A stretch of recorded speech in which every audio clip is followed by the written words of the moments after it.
से उपरांता की है, इसने संसार को त्याग दिया है। और शायद इसको पता ही है, तेरी भावना को जानता है, ये तेरा दुख कम करने के लिए आया है या ये जानने के लिए जानना चाहता है कि मेरी हालत क्या है। कहने लगा कि आप बहुत सुखी हो। कहने लगा भगत जी आप क्या पूछते हो मेरा, मैं आपको सुखी कैसे दिखाई देता हूँ। बोला ये नौकर चाकर, ये महल मकान, ये कितने सामान, ये कितना तेरा हुक्म चलता है, कितना लाव लश्कर है, और आप जैसा सुखी और कौन हो सकता है। किस चीज की इंसान को जरूरत होती है, इंसान को जरूरत किस चीज की होती है। इंसान को जीने के लिए, निर्वाह करने के लिए, तन के लिए तो कपड़ा चाहिए, पेट के लिए रोटियां चाहिए। भूखा होता है तो इस इंसान से ना भजन हो सकता है ना काम हो सकता है। सबसे पहली जरूरत है कि इंसान का पेट जरूर भरना चाहिए, और उसके लिए इंसान अपना काम करे। क्योंकि जब तक इंसान अगर कर्महीन हो जाता है उस इंसान को कुछ नहीं मिलता। कर्म अवश्य करो, लेकिन कर्म कैसा करो कि कर्म को उसके परिणाम को सोच के करो कि इस जो मैं कर्म करता हूं इसका परिणाम क्या होगा।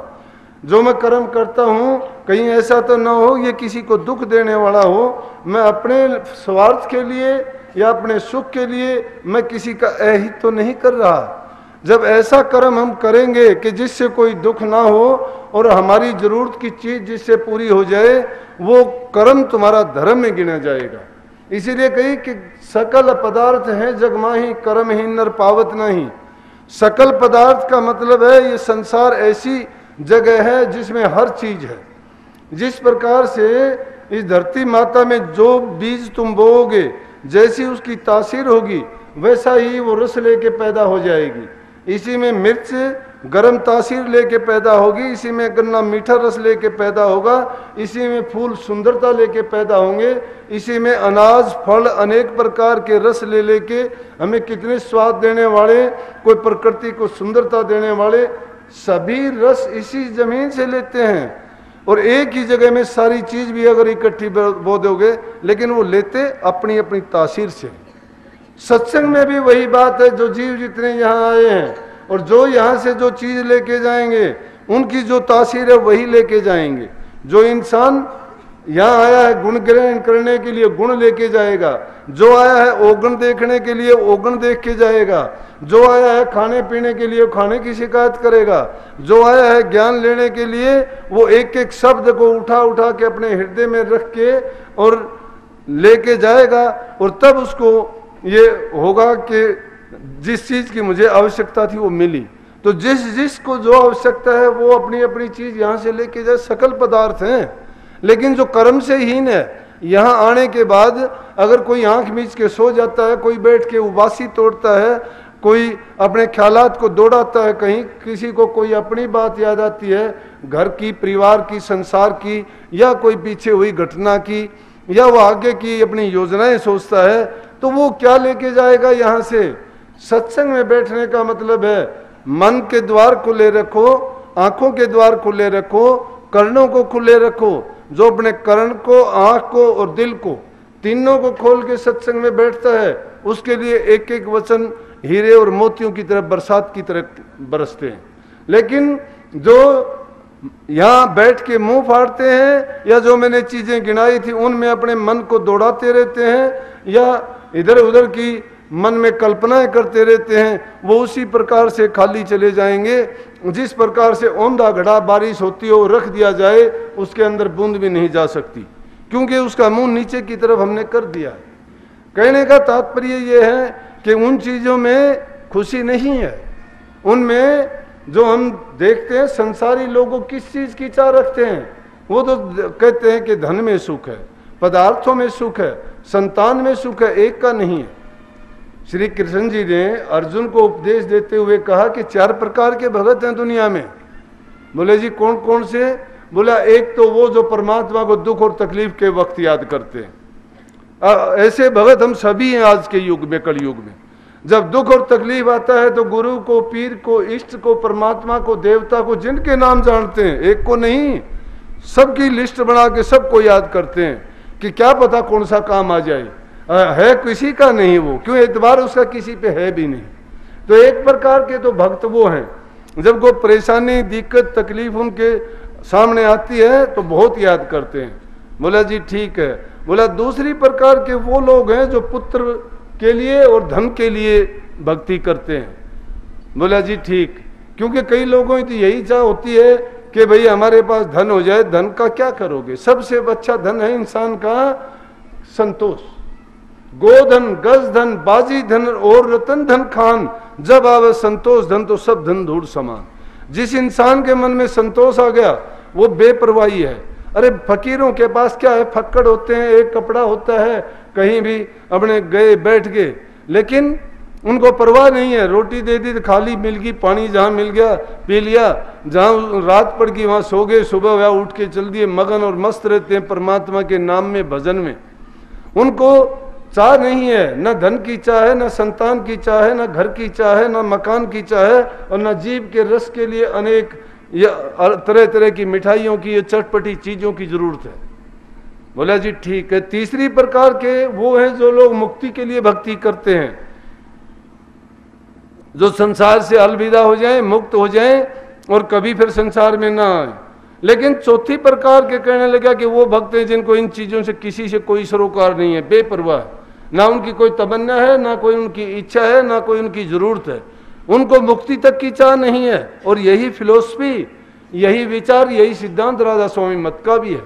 और उसी को प्रतिपादित करते हुए स्वामी जी महाराज ने तो लिखा है कि मुक्ति की नहीं चाह मन में भक्ति प्यारी लाग। जिनको भक्ति प्यारी होती है, ये बात तो कही। रामायण में भी इसका प्रसंग आता है। जब रामचंद्र जी हनुमान जी की सेवा से बहुत प्रसन्न हुए तो कहने लगे, हनुमान जी मैं आपकी सेवा से बहुत प्रसन्न हूँ, और इतना प्रसन्न हूं कि आप जो चाहोगे, जो आपकी इच्छा हो मांगो, मेरे से क्या चाहते हो। कहने लगा, प्रभु कि आपने सब कुछ दे दिया, आपका दर्शन जहां मिल गया वहां सब कुछ मिल गया, सब आए उस एक में, डाल पात फल मूल, अब लेने को क्या रहा, गए जब पकड़ा मूल। जब मैंने आपको ही मान लिया है, आपको ही ले लिया है, पकड़ लिया है, आपको ही, आप मुझे मिले हुए हैं, जिसके दर्शन तक दुर्लभ है जीवों को, तो मुझे और किसी चीज की आवश्यकता और जरूरत भी नहीं है। मुझे क्या चीज है? फिर भी अगर आप चाहते हो तो मैं एक ही चीज आपसे मांगूंगा कि मेरा चाहे कितनी बार भी संसार में जन्म हो और जितनी बार भी जन्म हो, मुझे आपकी सेवा मिले और आपका ही संग मिले। अरे जिसने प्रभु को प्रभु से मांग लिया, जो सेवक गुरु से गुरु को ही मांग लेता है, उसको फिर मांगने के लिए कुछ उसके बाद रह ही नहीं जाता। क्यों नहीं रह जाता? जो सारी चीजें उसी में आ गई, जो चीज हमें मिलती हैं। चीजों का जब भंडार हमारे पास है, फिर हमें एक एक चीज की मांगने की कोई दरकार नहीं रह जाती। लेकिन बाद में दूसरी तरफ ना ले जाते हुए उसी तरफ आता हूं कि मर्दाना जी सेठ जी से संवाद करते हैं, पूछते हैं कि सेठ जी आप बहुत खुश हैं, आपको देख के मुझे ये लगा कि वैसे तो संसार में नानक साहब के साथ विचरण करते करते मैंने ये बात उनसे बार बार सुनी और देखा भी। क्यों कि कोई जीव किसी ढंग से दुखी है, कोई किसी ढंग से दुखी है, न साधु सुखी है, न गृहस्थी सुखी है, न धनवान सुखी है, न औलाद वाला सुखी है, न बे औलाद वाला सुखी है। जिसकी औलाद नहीं है औलाद के लिए तरसता है, औलाद है आपस में उनका झगड़ा होता है, मुकदमे चलते हैं, कोर्टों में खड़े होते हैं, वो दुखी हैं। जिनके पास पैसा नहीं वो पेट पीटते मरते हैं, भूखे मरते हैं। और जिनके पास ज़्यादा धन है उनका आपस में झगड़ा। आज देखो बड़े बड़े सेठों के बड़े बड़े जो मॉल करते हैं, उनके कोर्टों में कितने झगड़े मुकदमे चलते हैं। कहने लगा, मैंने नानक साहब के साथ घूमते विचरण करते हुए दूर दूर तक हम गए, दुनिया में हमने सबको देखा परखा, लेकिन मुझे कोई सुखी दिखाई नहीं दिया। लेकिन आपको देख के मुझे ये लगा कि आप सुखी हो। बोला, मर्दाना इधर आ, तेरे को चुपके से बताता हूं मैं कैसा सुखी हूं। बोला कि जवानी के दिन थे, औलाद एक दो हो चुकी थी, मैं बीमार हो गया। मेरा सुख बताता हूं, अचानक जब मैं बीमार हो गया मेरी ये हालत होगी कि बचना मुश्किल हो गया। क्या करूं? चलो मैं ठीक हो गया। मैं जब ठीक हो गया, घरवाली ऐसी बीमार होगी कि पूछो ना। वो कहने लगी कि अगर मैं तो मर जाऊंगी तो तू तो दूसरा ब्याह कर लेगा, तुझे क्या दुख है मेरा? बोला कि मैं दूसरी शादी नहीं करूंगा। क्यों? कि जब तक हमारे देश में आज से 100, 125, 150 साल पहले भी लोगों का वचन था, उनके बात के धनी होते थे, वचन को निभाते थे। मर्यादा और संस्कार हमारे देश में दो के सहारे ही तो हिंदुइज्म का नारा लगा है। यहाँ पे हिंदुस्तान में हिंदुओं की ये खूबी रही है कि जो भी चीज अतिथि आ गया तो उसी को परमात्मा मान लिया। अतिथि देवो भव है कि अतिथि ही देवता है। अगर कोई घर में रास्ते चलते हुए क्यों आके कहते हैं कि चलो विश्राम करो, खाना खाओ, रुको, दूसरे देशों की जाके सभ्यता देखो, बिना मतलब के कोई किसी को ये नहीं पूछता ये कौन है, क्यों है, क्या है और इसको क्या दुख है, क्या तकलीफ है। लेकिन दुख और सुख की बात चलती है कि इंसान स्वार्थ में इतना भूल जाता है कि उसको ये ख्याल तक नहीं रहता कि मैंने क्या बात कही थी, क्या हुई थी। कहने लगा कि मेरी घरवाली कहने लगी तुझे मेरा क्या दुख है कि स्त्रियां तो सती हो जाती हैं पति के पीछे, लेकिन तुम वो आदमी जाति के हो और मैं अगर गुजर गई तो आप दूसरी शादी कर लोगे, क्या है? बोला नहीं, मैं तुझे यकीन दिलाता हूं कि अगर तुम गुजर गई मैं ना शादी करूंगा, ना कहीं कोई दूसरी औरत को लेके आऊंगा, ना घर बसाऊंगा। बोली मुझे कैसे यकीन हो? बोला कि तुझे मैं यकीन दिलाता हूं। और उसने वो काम करके दिखा दिया उसको कि इंसान जो जिंदा जी नहीं कर सकता, नपुंसक होके दिखा दिया अपनी स्त्री को। कहने लगा ये ले अगर तुझे तसल्ली नहीं है तो। लेकिन कुछ दिन के बाद में क्या हुआ कि वो स्त्री मरने की बजाय बोला मेरी घरवाली जिंदा होगी। उसकी बीमारी जाती रही, वो ठीक ठाक होगी, लेकिन अब क्या देखता हूं कि मेरी स्त्री मेरे नौकरों के साथ घूमती फिरती, हंसती बोलती है, लेकिन मैं किसी काबिल नहीं हूं और ना ही उसको बोल सकता हूं। मैं अपने दिल के ऊपर पत्थर रख के उसको देखता रहता हूं ऐसे काम करते हुए। क्या कोई इंसान देख सकता है? मर्दाना ने सिर हिलाया और कहने लगा कि सेठ जी गलती होगी। नानक साहब के पास गया, जाके गर्दन नीचे झुका ली। बोले मर्दाना बोल अब क्या बात है? बोला कि नानक साहब आपने ठीक कहा कि संसार में जो चीज सुखी भी दिखाई देती है तो सुख नहीं है, वो अंदर से दुखी है। प्रेमियों, दुख संसार के पदार्थों में सब में है। सुख जिस चीज में है उसके अंदर तकलीफें होंगी, कष्ट इंसान को उठाने पड़ेंगे। उन कष्टों को उठाने के लिए अगर तैयार हो तो क्या कहा महापुरुषों ने कहा थोड़ा कष्ट होगा ताऊंगा तपाऊंगा, नखते तारूं खाल, मेरा भगत हिले नहीं तो पल में कर दूं निहाल। उसको इंसान को सुखी करने में देर नहीं लगती, लेकिन परीक्षा लेता है वो मालिक सबकी देखता है कि लगन कितनी सच्ची है। हम रोजाना कितने वायदे करते हैं, कितने हमारा अंदर दिखावटीपन है। अरे किसकी नजरों में धूल झोंकते हो? इंसान से बच जाओगे, दूसरे लोगों से, समाज से तुम चोरी कर लोगे, लेकिन परमात्मा को जो लोग हाजिर नाजिर समझ के इस दुनिया में काम करते हैं ईमानदारी से। मैंने कहा था ना, बुल्ले शाह ने कहा कि बुल्ले शाह रब तिनानु मिलदा जिन्हादी नीतियां सच्चियां। जिनकी नीयत सच्ची है, जिनकी नीयत सच्ची है वो परमात्मा से मिले मिलाए हैं, देर नहीं लगती। जिनकी नीयत खोटी है, जिनके विचार अच्छे नहीं हैं, जो आदमी धोखाधड़ी का खेल खेलते हैं, झूठ कपट करते हैं, एक दूसरे का हक छीनते हैं और अपनी संतान को ऐसा वैसा कमा के खिलाते हैं, फिर अच्छाई की कहाँ गुंजाइश है? अच्छे संस्कार नहीं दे पाते। आज समाज की दुर्दशा को देख के भी हम ये नहीं समझ सकते। अंदर की बात तो फिर करो। शब्द में आया था, शब्द मेरा ही था, ये मैंने ही लिखा था कि साधो मार्ग सुगम सुहेला। ये मार्ग सुगम सुहेला तो है, लेकिन नाच न जाने बावरी का आंगन टेढ़ा। नाचना हम नहीं जानते, करनी हम करना चाहते नहीं है। संत सतगुरुओं ने कोई बात छिपा के नहीं रखी, लेकिन हम क्या करते हैं? सतगुरु सब कुछ देत देत कछ न रहे हो, हम ही अभागण नार कुछ ले न सके। कि हम ऐसे अभागी जीव हैं, सतगुरु ने देने में कोई कसर नहीं छोड़ी। अरे जिसने नाम का भेद दे दिया, ये नाम पिछले युगों में नहीं था। सतयुग त्रेता द्वापर बीता, काहू ने जानी शब्द की रीता। कलयुग में स्वामी दया विचारी और प्रगट करके शब्द पुकारी। जिस शब्द के लिए बड़े बड़े योगी, तपी, सन्यासी, जोगेश्वर, पीर, पैगंबर ओलिया तड़फते हुए खाक छाननी पड़ी, पैदल गए, कितनी कितनी दूर फिरे, कितनी उन्होंने तकलीफें उठाई, संतों की कितनी मिन्नत की, और जब जाके कहीं उनको नाम की दीक्षा मिलती थी। लेकिन आज कलयुग में स्वामी जी महाराज ने कितनी दया फरमाई जीवों को, बड़े सहज में, जो सतयुग त्रेता द्वापर में नहीं मिली वो कलयुग में उस शब्द को प्रकट करके जीवों के लिए आम जारी कर दिया।